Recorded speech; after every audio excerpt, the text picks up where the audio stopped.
Nada, Hunter. Si un día alguien te dijera que la vida no tiene sentido, ¿cómo lo demostrarías?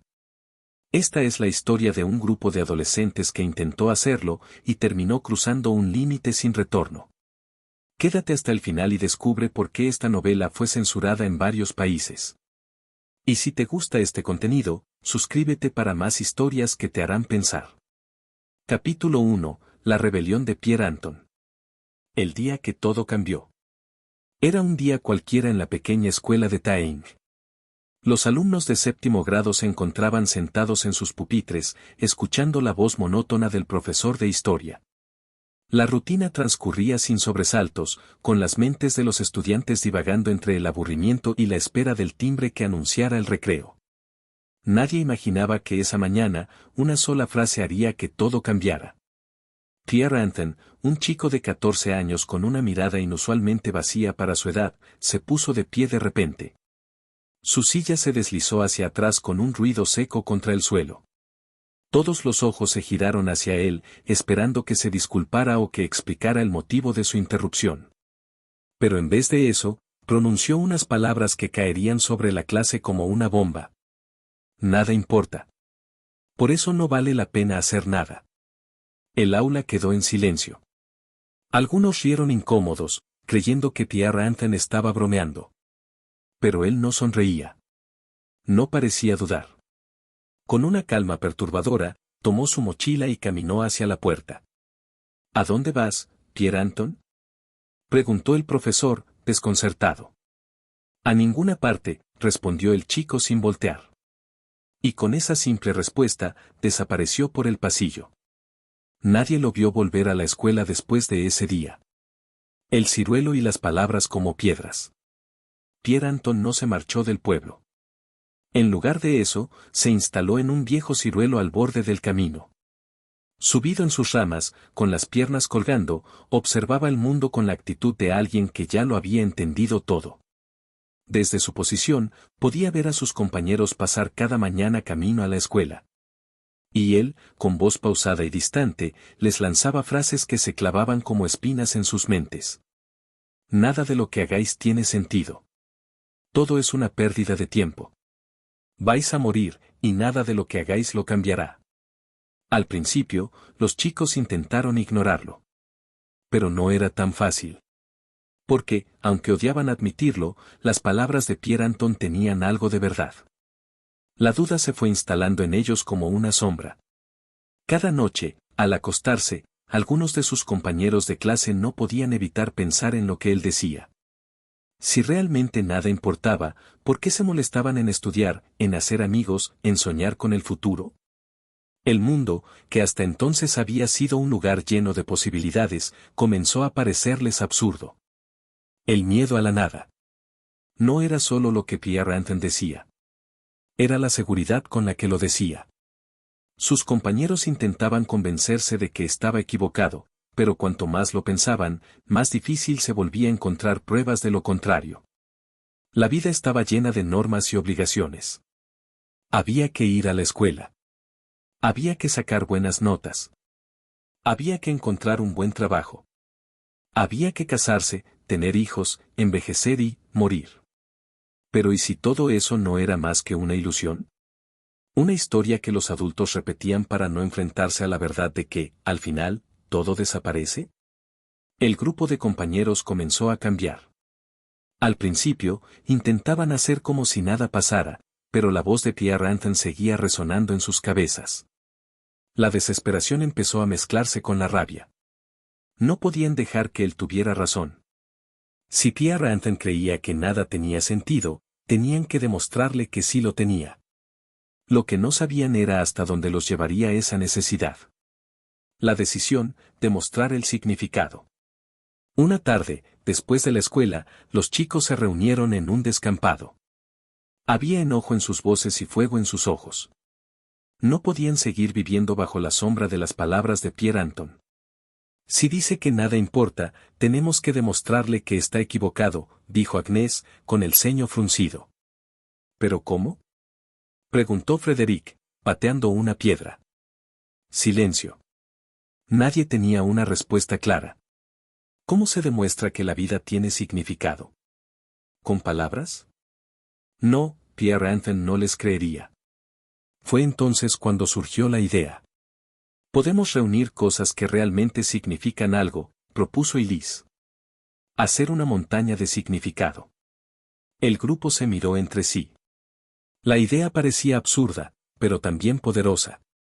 Cada uno tiene que sacrificar algo importante, añadió Sophie. Algo que de verdad nos duela perder. Un murmullo de aprobación recorrió al grupo. Sí, esa era la forma. Si Pierre Anton veía con sus propios ojos lo que estaban dispuestos a perder para demostrar que la vida tenía sentido, no podría seguir negándolo. Así nació el pacto que los cambiaría para siempre. El primer sacrificio. La idea tomó forma rápidamente. Buscaron un lugar donde acumular sus objetos más valiosos y encontraron un aserradero abandonado en las afueras del pueblo. Sería el escenario perfecto para su demostración. El primer sacrificio fue simple. Hans, que amaba su bicicleta más que nada, fue el primero en dar un paso adelante. Con el corazón latiéndole con fuerza, llevó su bicicleta hasta el aserradero y la dejó ahí. Esto significa mucho para mí, dijo, como si intentara convencerse de que realmente estaba haciendo algo importante. Los demás asintieron. Era un buen comienzo. Uno a uno, empezaron a dejar sus propios sacrificios. Sofía entregó su diario secreto, con todos sus pensamientos más íntimos. Laura, que tenía el cabello más hermoso del grupo, cortó su trenza rubia y la colocó sobre la creciente montaña. Frédéric dejó su balón de fútbol, símbolo de sus sueños de ser jugador profesional. Al principio, todo parecía un simple juego. Se reían, se animaban unos a otros. Pero entonces, alguien dijo lo inevitable. Tenemos que hacer que los sacrificios sean cada vez más importantes. Si realmente querían demostrar que la vida tenía significado, no podían quedarse en la superficie. Y con esa decisión, sin saberlo, abrieron las puertas del horror. El inicio de algo oscuro. La montaña de significado crecía, pero con ella, también la presión. Empezaron a exigir sacrificios cada vez más difíciles, más dolorosos. Lo que comenzó como un acto simbólico, pronto se convirtió en algo mucho más cruel. El siguiente sacrificio fue mucho más serio. Cuando alguien propuso que Emil debía entregar la caja de cenizas de su hermano fallecido, las risas se apagaron. Eso es demasiado, murmuró alguien. Pero el problema era que, si Emil no aceptaba, entonces los demás podían cuestionar si su propio sacrificio tenía valor. Y, lo peor de todo, podrían empezar a dudar de todo lo que habían hecho hasta ahora. Emil, con lágrimas en los ojos, llevó la caja al aserradero. Nadie dijo nada mientras la colocaba sobre la montaña. Algo había cambiado en el grupo. Un nuevo propósito. En algún punto, dejaron de hacerlo solo para convencer a Pierre Anton. Ahora, lo hacían porque no podían detenerse. Si se detenían, significaba que Pierre Anton tenía razón. Y eso, no podían permitirlo. Desde su ciruelo, Pierre Anton seguía observándolos. Y cada vez que pasaban frente a él, su voz les recordaba la verdad que intentaban desesperadamente negar. Nada importa. Pero ellos estaban decididos a demostrarle que estaba equivocado. A cualquier costo. Lo que no sabían era que la montaña de significado los llevaría a los rincones más oscuros de su propia humanidad. Y que, al final, ninguno de ellos saldría indemne. En el próximo capítulo, la montaña de significado sigue creciendo, pero el precio que pagarán será demasiado alto. ¿Hasta dónde estarán dispuestos a llegar? Capítulo 2. La montaña de significado. El aserradero abandonado se convirtió en su santuario. Allí, entre vigas polvorientas y el olor a madera vieja, los chicos de séptimo grado levantaban su montaña, convencidos de que con cada objeto agregado estaban construyendo algo que probaría la falsedad de las palabras de Pierre Anton. La idea había comenzado como un juego, pero a medida que la montaña crecía, también lo hacía la tensión. Algo oscuro se filtraba en sus acciones, una necesidad cada vez más cruel de asegurarse de que los sacrificios fueran verdaderamente significativos. No bastaba con dejar cualquier objeto. Tenía que ser algo que doliera perder. El problema era que, después de las primeras ofrendas, la vara estaba demasiado baja. Una bicicleta, un diario, un balón de fútbol, eran cosas importantes, pero no trascendentales. Si querían demostrar que la vida tenía sentido, debían exigir sacrificios mayores. Y así lo hicieron. La primera grieta en la moral del grupo. Sophie fue la primera en darse cuenta de lo que estaba sucediendo.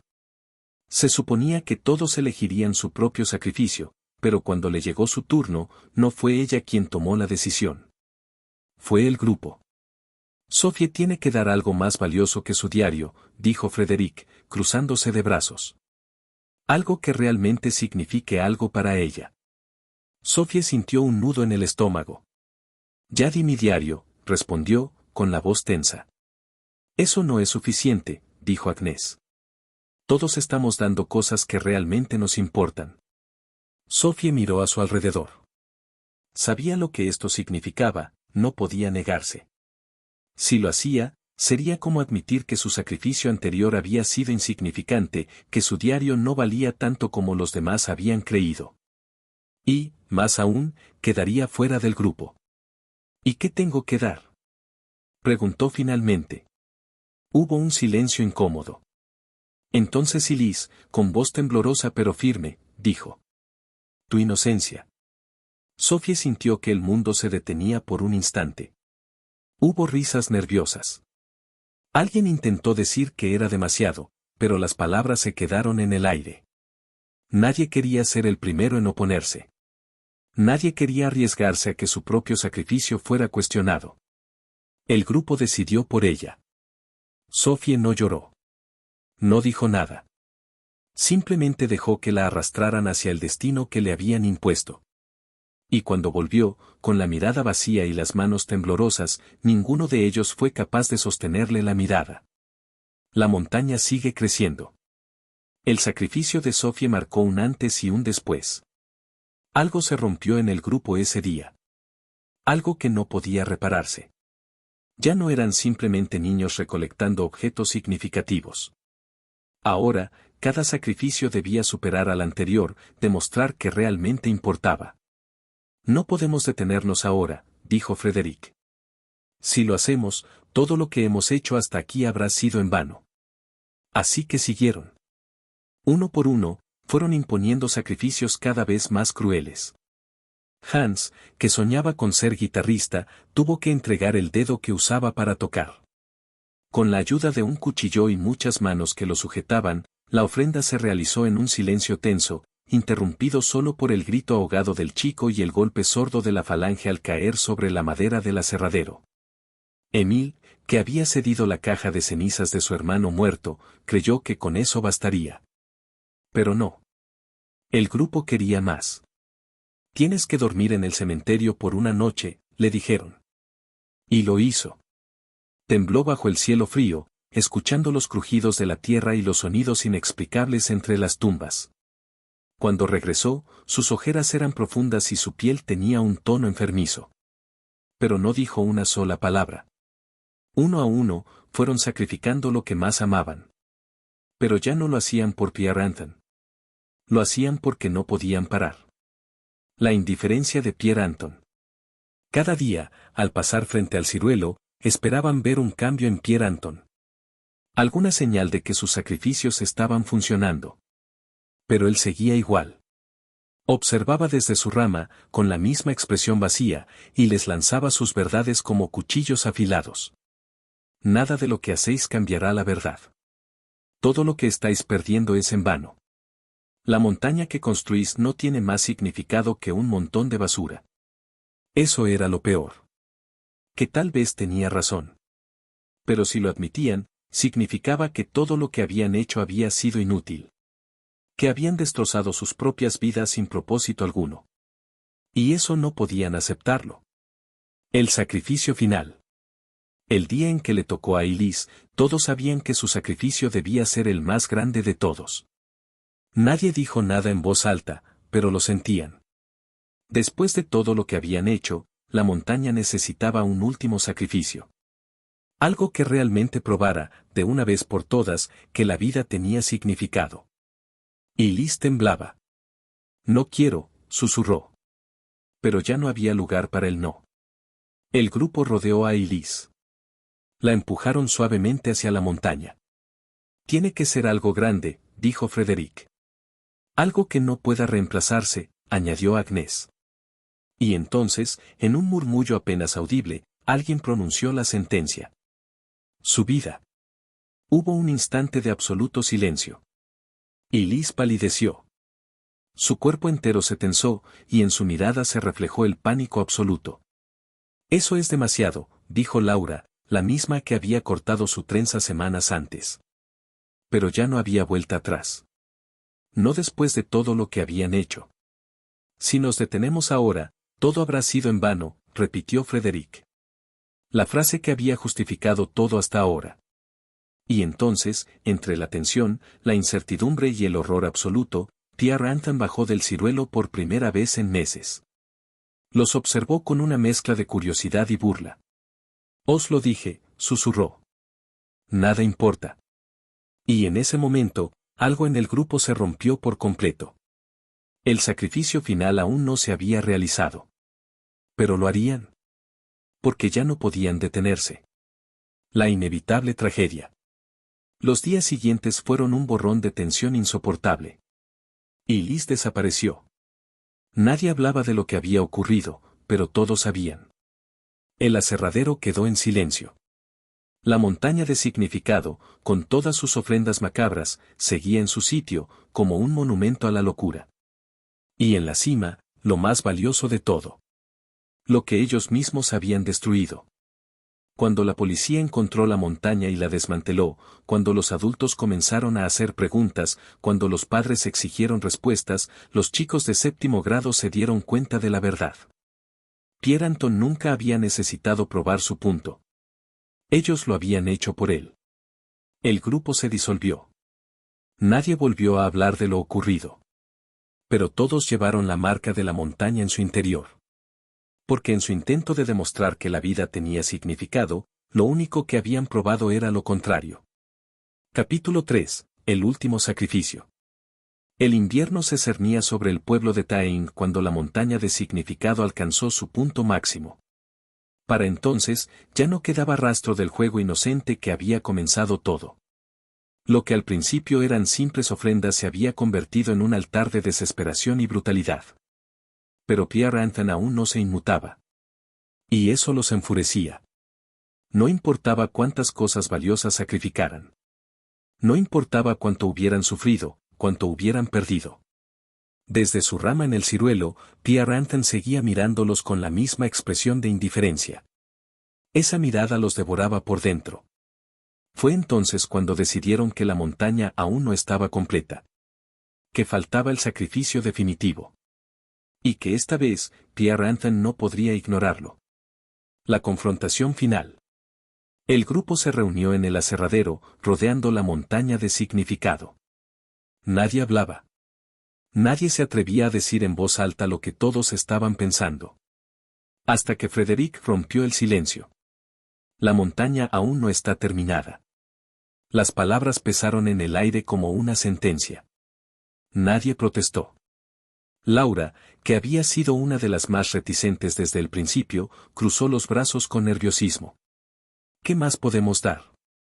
Hemos dado todo lo que teníamos. Frederick clavó la mirada en el grupo. No. Aún no lo hemos dado todo. Todos sabían a qué se refería. Porque, en el fondo, lo habían sabido desde el principio. Desde el momento en que Pierre Anton se subió a ese ciruelo y los desafió con sus palabras. Desde el instante en que se sintieron invadidos por la necesidad de demostrarle que estaba equivocado. Solo había un sacrificio que podía cerrar el círculo. Solo había un significado que aún no habían probado. Agnes fue la primera en decirlo. Pierre Anton. Nadie respondió al principio.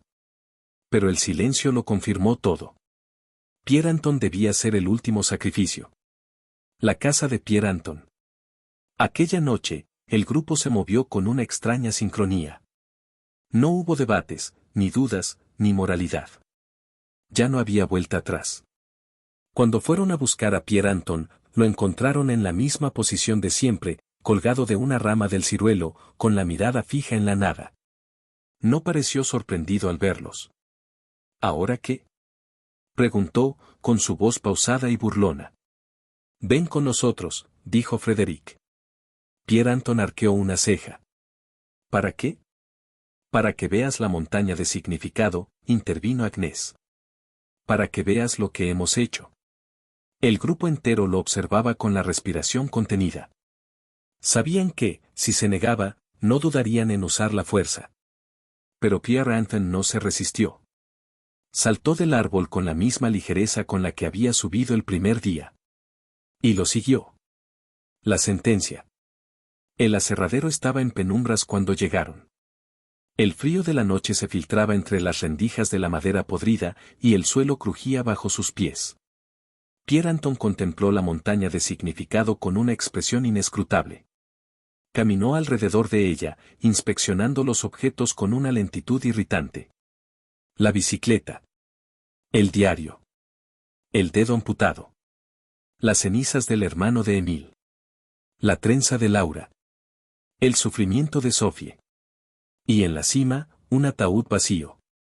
Pierre Anton sonrió con desdén. ¿Y esto es todo? Las palabras golpearon como un puñetazo en el estómago. Agnès sintió una oleada de rabia. ¿Cómo que esto es todo?